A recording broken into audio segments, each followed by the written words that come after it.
డొక్కా నా సీతమ్మ గారి జీవితం పట్టాభిషేకానికి బ్రహ్మశ్రీ చాగంటిగౌడ శివగారి మాటల్లో. లంకలగన్నవరం నుంచి డొక్కా సీతమ్మ గారిని తీసుకురమ్మని ఆ రోజుల్లో కలెక్టర్కి ఫోన్ చేస్తే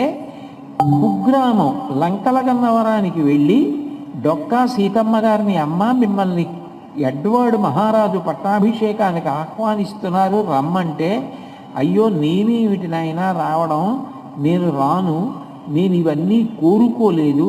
నాకు ఏ విధమైన గుర్తింపు అక్కర్లేదు, సన్మానాలు అక్కర్లేదు, సత్కారాలు అక్కర్లేదు,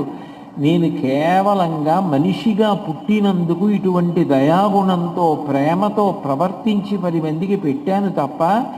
నేను అటువంటి ఉత్సవాలకి రాలేను అని ఆవిడ చెప్తే, ఆ రోజులలో కింగ్ ఎడ్వర్డ్